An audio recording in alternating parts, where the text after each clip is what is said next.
अगर RBI interest rate बढ़ा नहीं रहा है तो इसका क्या मतलब है? इसका मतलब इन्फ्लेशन खत्म हो गया? जरूरी नहीं है। कभी कभी जो सेंट्रल बैंक होते हैं कंट्रीज के, वो बैंक रेट को चेंज नहीं करते। वो क्या करते हैं? वो अपनी लैंग्वेज से मार्केट को एक फ्यूचर के लिए प्रिपेयर करने की कोशिश करते हैं। इसी को कहते हैं हॉकिश पॉज, जो कि एक बहुत इंपॉर्टेंट टर्म है आज के वीडियो के लिए और आपके एग्जाम के लिए। अब ये जो हॉकिश पॉज है ना, वो अगस्त की जो पॉलिसी है, मॉनेटरी पॉलिसी कमेटी की मीटिंग है, उसमें शायद रेपो रेट को 5.25% तक पर ही रखें। लेकिन उसका क्या मतलब है, क्या मैसेज हो सकता है कि जो हॉकिश पॉज है वो आरबीआई एक चीज को कन्वे करना चाहता है?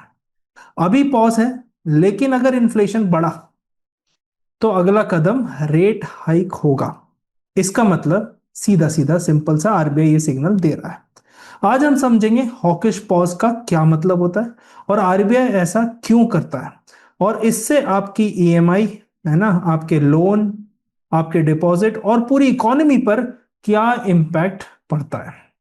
चलिए शुरू करते हैं। सबसे पहले, वाई आरबीआई में पॉज इन अगस्त। रोज रात को 8 बजे मैं आपके लिए वीडियो लेके आता हूं करंट अफेयर्स के। इन वीडियो के माध्यम से कई सारे स्टूडेंट्स को ना करंट अफेयर्स में काफी बेनिफिट हुआ है। कोई भी आप एग्जाम दे रहे हो, इकोनॉमिक्स ऑप्शनल से, यूपीएससी का हो या इंडियन इकोनॉमिक सर्विस हो, आरबीआई डीपीआर हो, कई सारे स्टूडेंट्स ने अभी जो 26 जुलाई को आरबीआई डीपीआर हुआ है ना, उसमें बताया कि इन वीडियो से काफी उनको हेल्प हुई जिससे कि वो आंसर लिख पाए। सेम चीज हमने इंडियन इकोनॉमिक सर्विस के एग्जाम जो जून के महीने में हुआ था उसमें भी देखा। अभी इकोनॉमिक्स ऑप्शनल का एग्जाम है अगस्त के एंड में, उसमें भी स्टूडेंट्स लगातार इसको देख रहे हैं। तो आप भी मुझे बताइएगा कि ये सीरीज हम कंटिन्यू रखें कमेंट सेक्शन में, या फिर हम कभी कभी रखें। कोशिश कंटिन्यू की है, बट आप लोगों को पसंद आ रहा है, चीजें ठीक चल रही हैं तो हम आगे बढ़ाएंगे। अदरवाइज क्या होता है, कभी कभी क्या क्लास में भी स्टूडेंट्स रहते हैं इकोनॉमिक्स ऑप्शनल के, हो गए, उन पे भी ज्यादा ध्यान देना होता है, तो कई बार मैं वीडियो नहीं बना पाता हूँ। तो आप मुझे बताइएगा कमेंट सेक्शन में कि हम इसको कितना कंटिन्यू रखें, डेली रखें, वीकली रखें, किस तरह से रखें। ठीक है, चलिए आगे बढ़ते हैं। वाई आरबीआई में पॉज इन अगस्त, ये सबसे पहली चीज है। मतलब अगर आज हम करंट मॉनेटरी आउटलुक देखें तो रिजर्व बैंक ऑफ इंडिया, है ना, क्या करती है? मॉनेटरी पॉलिसी अनाउंस करती है। वो मॉनेटरी पॉलिसी से ऑब्जेक्टिव होते हैं उसके कुछ, है ना, जिसको वो अचीव करना चाहती है। क्या ऑब्जेक्टिव होते हैं ये हम समझते हैं सबसे पहले। तो repo rate expected to remain at 5.25%, ये हमारा मेजर आज का एजेंडा होने वाला है। अब सबसे पहले इसके पहले बेसिक समझते हैं। आरबीआई मॉनेटरी पॉलिसी कमेटी को यूज करता है। मॉनेटरी पॉलिसी कमेटी में जो 6 मेंबर्स हैं वो डिस्कस करते हैं, चीजों को समझते हैं और उस हिसाब से, है ना, रेपो रेट को डिसाइड करते हैं। पर आरबीआई मॉनेटरी पॉलिसी से दो ऑब्जेक्टिव हासिल करने की कोशिश करता है। पहला है प्राइस स्टेबिलिटी, मतलब इकोनॉमी में प्राइसेस स्टेबल रहे, ना ज्यादा हाई जाए ना ज्यादा लो जाए। और दूसरा है इकोनॉमिक ग्रोथ, मतलब प्राइसेस स्टेबल करने के चक्कर में कहीं ना कहीं इकोनॉमिक ग्रोथ कॉम्प्रोमाइज ना हो, उसका भी ध्यान रखना होता है। हमेशा आरबीआई इसी डायलामा में फंसा रहता है कि किसको प्रायोरिटी दी जाए, क्योंकि देश में अगर इन्फ्लेशन तेजी से बढ़ेगा तो लोगों का कॉन्फिडेंस भी कम होगा, उससे इन्वेस्टमेंट बाकी सारी चीजें भी इंपैक्ट होंगी। ठीक है, अब आरबीआई का ये मोस्ट इंपॉर्टेंट टूल कौन सा है? उसे हम रेपो रेट कहते हैं। रेपो रेट का मतलब है रेट ऑफ रीपर्चेस। इसमें क्या होता है, बैंक आरबीआई से पैसे लेते हैं और उसके बदले गवर्नमेंट सिक्योरिटीज देते हैं। अब इसे हम रेट ऑफ रीपर्चेस क्यों कहते हैं? क्योंकि जब बैंक वापस पैसा देते हैं तो वो अपनी ही गवर्नमेंट सिक्योरिटी आरबीआई से खरीदते हैं, इसलिए हम रेट ऑफ रीपर्चेस कहते हैं। ये रेट अभी करंट में है, जो कि हमारा मानना है कि ये सेम रहने वाला है, मतलब पॉज है, मतलब यही रहने वाला है। अब रेपो रेट से होता क्या है? रेपो रेट से आपके सेविंग बैंक में जो पैसे हैं, फिक्स डिपॉजिट में हैं, है ना, या फिर लोन के आपने चीजें ली हुई हैं, ईएमआई हैं, ये सारी चीजों को लेके इनसे इफेक्ट आता है। मतलब इन्वेस्टमेंट, कंजम्पशन, इन्फ्लेशन, सब चीज पे इफेक्ट आता है। पहला पॉइंट है ये एक्सपेक्टेड टू रिमेन 5.25 है। मतलब क्या है कि जो मार्केट पार्टिसिपेंट्स है ना, वो क्या एक्सपेक्ट कर रहे हैं कि आरबीआई रेपो रेट को अनचेंज रखने वाली है इस मॉनेटरी पॉलिसी कमेटी की मीटिंग में भी। पिछली बार भी हमने प्रेडिक्ट किया था, आपने देखा होगा, वीडियो मेरा अपलोडेड है, और आरबीआई ने वही चीज की थी। इस बार भी हमारी उम्मीद यही है कि आरबीआई यही करना चाहिए, क्योंकि मॉनेटरी पॉलिसी एक टाइम लैग के साथ काम करती है। इसको मैं समझाता हूँ। टाइम लैग मतलब जब अनाउंस होगी चीज, उससे उसका इफेक्ट आएगा, समय लगेगा। जैसे आप एग्जाम के लिए प्रिपेयर कर रहे हो, एग्जाम दोगे, एग्जाम का रिजल्ट आएगा, उस सब में एक टाइम लैग रहता है। मतलब अगर आज कोई पॉलिसी में चेंज होता है तो कई महीनों बाद उसका असर दिखता है। ऐसा नहीं है कि शॉर्ट टर्म में उसके अचानक से इन्फ्लेशन पे इफेक्ट दिख जाए, ग्रोथ पे इफेक्ट दिख जाए। ग्लोबल कंडीशंस भी मायने रखती हैं, फाइनेंशियल स्टेबिलिटी भी मायने रखती है, बहुत सारी चीजें हैं। मतलब आप समझो कि आप एक कार ड्राइव कर रहे हो, ठीक है। एक कार ड्राइव करने में आप कॉन्स्टेंटली क्या कर रहे हो, आप एक्सेलेरेटर प्रेस कर रहे हो, फिर एक्सेलेरेटर छोड़ रहे हो, फिर क्या कर रहे हो, फिर सोच रहे हो कि फिर से मैं ब्रेक मारूं। तो ये अनस्टेबल राइड है। पर स्किल ड्राइवर क्या करता है, स्पीड को एडजस्ट करता है, बार बार ब्रेक नहीं मारता। समझ गए? तो आरबीआई भी यही चाहता है। आरबीआई फ्रीक्वेंट अननेसेसरी चेंजेस नहीं चाहता इंटरेस्ट रेट में। वो चाहता है गाड़ी स्मूथ चले। अगर स्पीड ब्रेकर दूर से आ रहा है तो हम उसको देख के पहले ही गाड़ी की स्पीड स्लो कर लें, ताकि स्पीड ब्रेकर तक पहुंचते पहुंचते हमें अचानक से ब्रेक ना मारना पड़े। तो यही है उनका कहना है कि हॉकिश पॉज है, मतलब हमारी आंखें जो आरबीआई की हैं वो हॉक आई की तरह इन्फ्लेशन पर लगी हुई हैं। ठीक है। अब RBI likely to maintain hawkish pause, मतलब RBI does not increase the interest rate today for example. ठीक है, ये इसका मतलब है हॉकिश पॉज का। इससे क्या है, मतलब आज वो कम्युनिकेट कर रहा है कि इन्फ्लेशन की रिस्क अगर रही इकोनॉमी में तो हो सकता है हम आगे इंटरेस्ट रेट बढ़ा दें। मार्केट इस चीज को समझते हैं, इसीलिए फ्यूचर रेट हाइक के लिए वो तैयार रहे। तो इसे हम कहते हैं एक्सपेक्टेड, है ना, सिग्नल्स बाय आरबीआई। अब इसका इकोनॉमिक कॉन्सेप्ट सिंपल है। सेंट्रल बैंक क्या करता है, सेंट्रल बैंक इन्फ्लुएंस करता है मार्केट्स को, not only through auctions. Auction मतलब रेपो रेट का ऑक्शन होता है जिसमें बैंक पैसा बोरो करते हैं आरबीआई से। बट आरबीआई इसके साथ साथ एक फॉरवर्ड गाइडेंस भी प्रोवाइड करना चाहता है कि आगे क्या हम करने वाले हैं। जैसे आप एग्जाम्पल के तौर पे समझिए, आरबीआई कहता है कि हम विजिलेंट हैं इन्फ्लेशन के अगेंस्ट।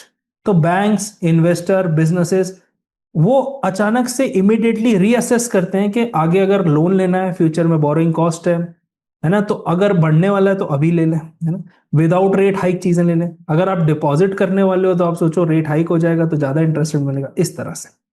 दूसरी चीज है inflation risk, risk are rising again. Inflation हमने कई वीडियो से मैं आपको बताता भी जा रहा हूं कि इन्फ्लेशन के चांसेस इसीलिए ज्यादा बढ़ रहे हैं जैसे जैसे पेट्रोल के प्राइस बढ़े थे स्ट्रेट ऑफ हॉर्मुज क्राइसिस की वजह से। अगर आप लगातार ये वीडियो सीरीज डेली के करंट अफेयर्स फॉलो कर रहे हैं तो आपको इसमें रियलाइज होगा।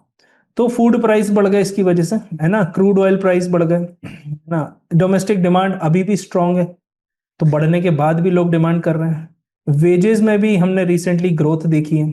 फिर इस सब की वजह से इंपोर्टेड इन्फ्लेशन है, मतलब कोई भी चीज महंगी हम इंपोर्ट कर रहे हैं जो इंडिया में कंजम्पशन के लिए इंपॉर्टेंट है, अगर वही महंगी आएगी तो इंपोर्टेड इन्फ्लेशन कहते हैं। तो करंट इन्फ्लेशन अभी तो मैनेजेबल लग रहा है, पर in future careful monitoring required है। ठीक है। अगर हिस्टोरिकली मैं आपको एग्जांपल बताऊं तो इंडिया ने रिपीटेडली फूड इन्फ्लेशन एक्सपीरियंस किया है जब जब मौसम खराब रहा, मतलब जब जब मानसून खराब रहा, वेदर रिलेटेड डिसरप्शन रहे हैं, तब फूड इन्फ्लेशन आया ही आया है। तो आरबीआई आज सिर्फ 2 महीने की चीज नहीं देख रहा। उन्होंने कहा कि जो अगली मॉनेटरी पॉलिसी कमेटी की रिपोर्ट आएगी, ये मीटिंग होगी, वो अक्टूबर में होगी। तब तक मानसून पूरा क्लियर मिल जाएगा डेटा। और अगर मानसून जैसा कहा गया डेफिसिट में है और तब तक भी रहा तो कहीं ना कहीं रेट हाइक हमको देखने को मिल सकता है। चौथी चीज है economic growth remains stronger than expected. मतलब हमें एक्सपेक्ट था कि ये स्ट्रेट ऑफ हॉर्मुज और इस सब की वजह से इकोनॉमिक ग्रोथ थोड़ी स्लो डाउन होगी। अब वो स्लो डाउन तो हुई, इतना नहीं हुआ, पर इंडियन इकोनॉमी उसके सामने डट कर खड़ी रही, सामना अच्छा किया।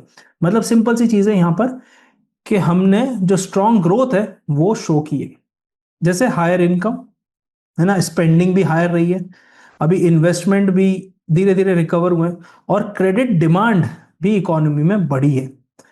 तो ये पॉजिटिव साइन है। बट इन्फ्लेशनरी प्रेशर भी आता है इसकी वजह से, क्योंकि डिमांड ड्रिवन इन्फ्लेशन है। मतलब एक कंज्यूमर अगर कार खरीदेगा, घर खरीदेगा और गुड्स को भी साइमल्टेनियसली कंज्यूम करेगा, जैसे फ्रिज, टीवी, कंज्यूमर गुड्स मान लीजिए, तो प्रोडक्शन भी स्ट्रगल कर सकता है ना उस बराबर से सप्लाई करने के लिए।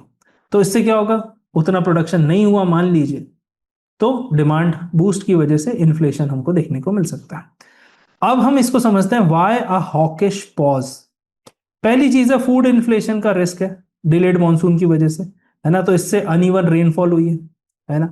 कई कई जगह बहुत ज्यादा बारिश हमको देखने को मिली है और कई कई जगह सूखा पड़ा हुआ है। तो सोइंग, है ना, उसके बाद क्रॉप यील्ड की बात कर लें, वेजिटेबल प्रोडक्शन की बात कर रहे हैं, पल्स के प्रोडक्शन, पल्सेस के प्रोडक्शन की बात कर लें, इस सब में एग्रीकल्चर का जो आउटपुट है ना वो फूड प्राइसेस को अपवर्ड पे पुश कर सकता है, मतलब बढ़ा सकता है। दूसरी चीज की बात कर लें, है ना, higher global oil prices and imported inflation. अब कई बार मैंने इन वीडियो सीरीज में बताया कि 85% ऑफ जो क्रूड ऑयल की रिक्वायरमेंट है इंडिया इंपोर्ट करता है, तो पेट्रोल महंगा हो जाएगा तो अगेन वो चीजें देखने को मिली। डीजल की कॉस्ट बढ़ जाएगी, है ना, तो डीजल से पूरा ट्रांसपोर्ट होता है सब्जियों का, ग्रेन्स का, इसका। फिर फ्रेट चार्जेस बढ़ जाएंगे, तो जो ट्रांसपोर्टेशन कॉस्ट है वो बढ़ जाएगी। मैन्युफैक्चरिंग की कॉस्ट भी बढ़ जाएगी, क्योंकि बहुत सारी इंडस्ट्रीज में पेट्रोल एज एन इनपुट भी यूज होता है ना। मतलब आप समझ लो कि पेट्रोल प्राइस बढ़ गया और आपने जोमेटो से कुछ ऑर्डर किया, ब्लिंकिट से ऑर्डर किया, तो वो सब भी महंगा होता जाएगा। रेस्टोरेंट के लिए भी चीजें महंगी होंगी। फिर बैंक क्रेडिट और ग्रोथ की बात कर लेते हैं, ये भी एक्सेलरेटिंग है। मतलब हॉकिश पॉज क्यों है? क्योंकि बैंक की अगर लेंडिंग देखो तो वो रैपिडली बढ़ी है ना। अभी इसका सपोर्ट मिला है हमको किससे? हाउसिंग लोन से, व्हीकल लोन से, है ना। बिजनेसेस ने इन्वेस्ट किया है, कंज्यूमर ने स्पेंड भी किया है। बट क्रेडिट की, अगर क्रेडिट ज्यादा तेजी से बढ़ता है ना, तो आप ये समझो कि ओवरऑल डिमांड भी बढ़ सकती है प्रोडक्टिव कैपेसिटी से कई गुना ज्यादा, क्योंकि उतना प्रोडक्शन नहीं है, प्रोडक्शन एकदम से नहीं बढ़ सकता, ओवरनाइट नहीं बढ़ सकता। तो क्रेडिट एक्सपेंशन कई बार क्या करता है, वो इंक्रीज करता है मनी क्रिएशन को इकोनॉमी में। तो क्रेडिट बढ़ा, क्रेडिट में हमने कोई रियल वैल्यू तो जनरेट नहीं की, है ना। क्रेडिट की ग्रोथ हुई है, सामान उतना ही है। So too much money chasing too few goods, inflation का डेफिनेशन है। तो ये एग्रीगेट डिमांड को अपवर्ड प्रेशर ला सकता है यहां से। तो आरबीआई का कहना है, RBI is expected to pause in August, but its communication में सिग्नल टाइटर मॉनेटरी पॉलिसी है। टाइटर मतलब इंटरेस्ट रेट हाई। तो इसको आपको एक बार चीजें आई होप आपको समझ में आ गई होंगी। वाई रेट हाइक में रिटर्न, इसको फटाफट समझते हैं। CPI inflation projected to around 5%। ये फाइनेंशियल 27 का मतलब है 2026 2027, मतलब अप्रैल 2026 से मार्च 2027 तक। अब इकोनॉमिक कंडीशन चेंज हो रही है, मतलब सेंट्रल बैंक कॉशियसली रीअसेस कर रहा है इंडिया की इकोनॉमिक कंडीशंस को, कि इकोनॉमी में क्या चेंजेस हो रहे हैं, कब हो रहे हैं, मॉनेटरी पॉलिसी उसको अडॉप्ट कर रही है नहीं रही है ना, ये सारी चीजें। अब जो हमारा टारगेट रहता है वो रहता है 4% का इन्फ्लेशन का, +-2 रहता है ना। मतलब 2% का हमारे पास बैंडविथ है, तो 2 से 6% के बीच में रहना चाहिए, तो कहीं ना कहीं हमारी बैंडविथ में है ना, 2 से 6 के बीच में है। तो ऑल्दो इन्फ्लेशन 5% और बढ़ रहा है, तो थोड़ा अपवर्ड टारगेट बैंड की तरफ बढ़ रहा है ना। बट स्टिल अभी भी हमारे ब्रैकेट में है ना। तो इन्फ्लेशन अगर आगे क्वार्टर्स में एलिवेटेड रहा, तो ये भी एक बड़ी कंसर्न बन सकता है, जिससे हम इन्फ्लेशन और रेपो रेट को एक साथ देख सकें। जीडीपी ग्रोथ में एक्सीड 6.5%, ये भी है, मतलब इनकम्स बढ़ रही है ना, कंजम्पशन बढ़ रहा है, प्राइवेट इन्वेस्टमेंट बढ़ा है ना, डिमांड भी हमारे यहाँ बढ़ी है। तो आप इन सबको देखते हुए देखोगे तो इकोनॉमिक ग्रोथ 6.5% जो भी एस्टिमेटेड है उससे ऊपर जा सकती है, मतलब पॉजिटिव आउटपुट होगा अगर, तो ये चीज हमको एस्टिमेट से आगे बढ़ते हुए दिख सकती है। फिर क्रेडिट ग्रोथ की बात कर लेते हैं, 18.6% है।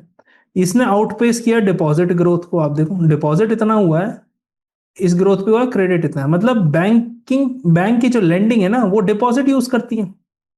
तो अगर लोन ग्रो करेंगे फास्टर देन डिपॉजिट, तो bank will compete aggressively for deposit, है ना।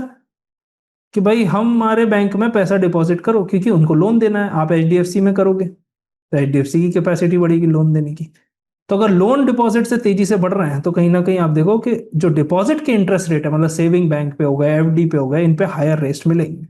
तो हायर फंडिंग कॉस्ट हो जाएगी, मतलब बैंक को जब पैसा महंगे में मिलेगा तो वो बैंक लोन भी महंगे में देगा, है ना।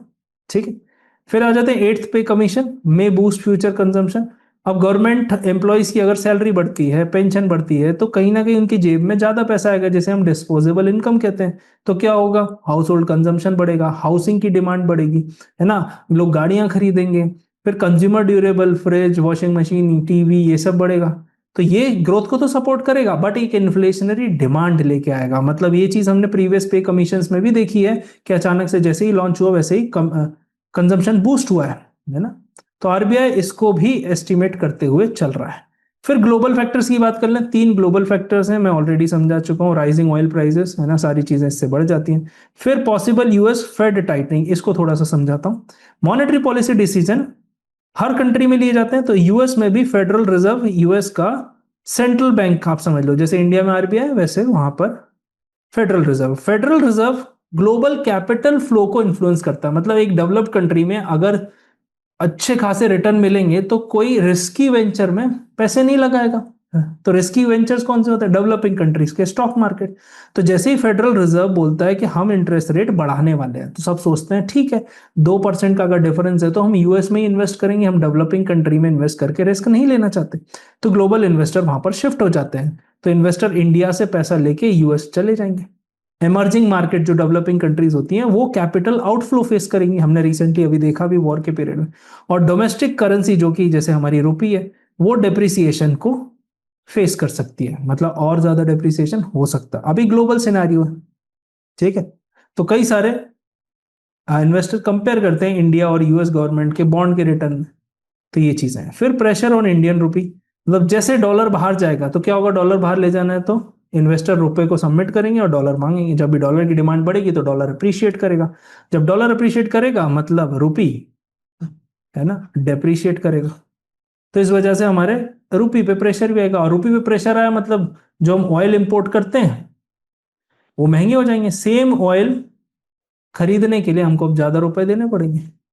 तो स्ट्रॉन्गर यूएस डिमांड रुपए को वीक कर देती है ना। तो रुपी डेप्रिशिएट होगा तो इंडिया को ज्यादा पे करना पड़ेगा। अब इसी का यही की टेक अवे है कि भाई इन्फ्लेशनरी प्रेशर तो है ना, ये आप देखो। डिमांड ऑल्सो रेजिलियंट है, मतलब डटी हुई है डिमांड, हिल नहीं रही है।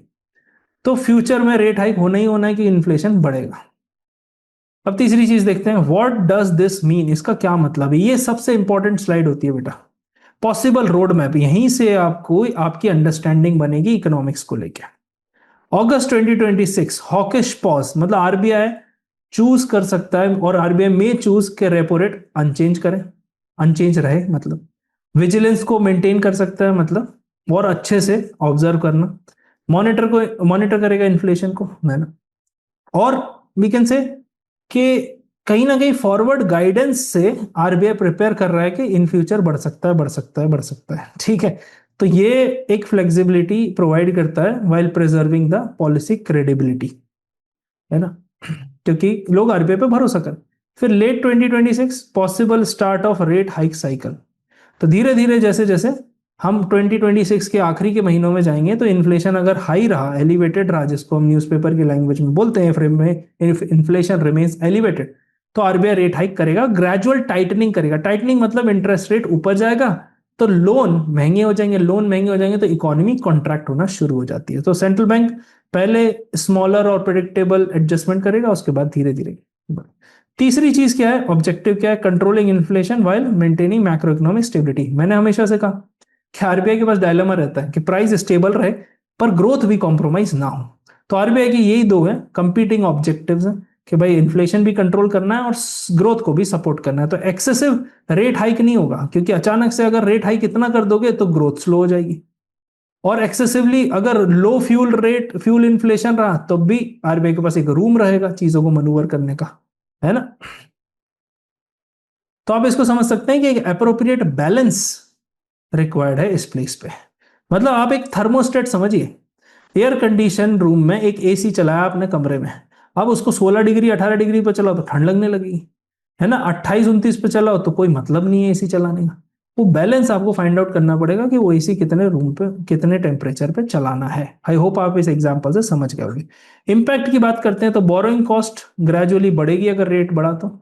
डिपॉजिट और लेंडिंग के रेट भी बढ़ेंगे, मतलब एफडी सेविंग और इस सब के रेट बढ़ेंगे, है ना। इससे बोरोअर्स को थोड़ा कहीं ना कहीं कॉस्ट बढ़ेगी, तो हायर ईएमआई हो जाएगी, है ना। उसके बाद डिमांड भी थोड़ी कम हो सकती है लोन की। फिर इन्फ्लेशन एक्सपेक्टेशन रिमेन एंकर्ड, मतलब ये आरबीआई की बहुत बड़ी रिस्पॉन्सिबिलिटी है कि एंकरिंग द इन्फ्लेशन, मतलब वो इन्फ्लेशन की जो एक्सपेक्टेशंस है वो उसको एक्सपेक्टेशंस को एक रिस्पॉन्सिबिलिटी समझ के बताते रहते हैं कि भाई हम एक्सपेक्टेशन भी मैनेज कर रहे हैं, इकोनॉमी में कैसी एक्सपेक्टेशन चल रही है, ठीक।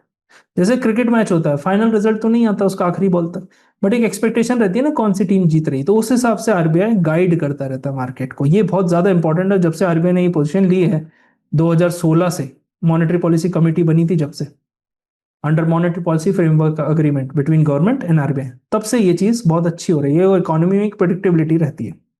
तो इसे कहते हैं हम इन्फ्लेशन एक्सपेक्टेशन मैनेजमेंट। ये क्रेडिबिलिटी बढ़ाता है सेंट्रल बैंक की। फिर आ जाते हैं greater confidence in India macro economic stability. इस सब चीज से क्या होगा, जो ग्लोबल इन्वेस्टर है ना उसको इंडिया के मार्केट पे कॉन्फिडेंस रहता है, एक्सचेंज रेट में एक स्टेबिलिटी रहती है भाई। ठीक है, अभी हमारा रुपया गिर रहा है ना, उसके कई सारे रीजन है, सिर्फ डोमेस्टिक रीजन नहीं है, ग्लोबल रीजन भी बहुत सारे हैं। अब उससे इन्वेस्टर कॉन्फिडेंस बढ़ता है, एक्सचेंज रेट स्टेबिलिटी रहती है, बॉन्ड मार्केट में इन्वेस्टमेंट आता रहता है, लॉन्ग टर्म इन्वेस्टमेंट होता है, जिससे हमारे देश के इंफ्रास्ट्रक्चर प्रोजेक्ट फंड होते हैं। बुलेट ट्रेन बन रही है, वंदे भारत है, कई सारे ब्रिजेस बनते हैं, ट्रेन का इतना एक्सपेंशन है, पहले मालगाड़ी रुक जाती थी पैसेंजर ट्रेन के लिए, अब दोनों के डेडिकेटेड फ्रेट कॉरिडोर अलग से बनाए गए। तो ये सारी चीजों से है ना कहीं इम्पैक्ट होता है। तो अब डिबेट क्या है? डिबेट ये नहीं है कि हम शिफ्ट कर रहे हैं कि भाई will the RBI raise the rate और under what conditions RBI will begin policy normalisation. अभी सबका आंसर ना इन्फ्लेशन पे डिपेंड करता है, इस सबका आंसर ग्रोथ पे डिपेंड करता है, ऑयल प्राइसेस पे डिपेंड करता है, ग्लोबल फाइनेंशियल कंडीशन पे डिपेंड करता है, और ये सब डोमेस्टिक डिमांड को कैसे इवॉल्व करती हैं ओवर कमिंग मंथ्स उस पर डिपेंड करता है। ठीक है, आई होप आपको सारी चीजें समझ में आई होंगी टिल दिस पॉइंट। कल फिर मिलते हैं रात के 8 बजे, है ना, एक नए टॉपिक के साथ। तब तक के लिए don't forget to subscribe. Thank you, take care, good night and जय हिंद।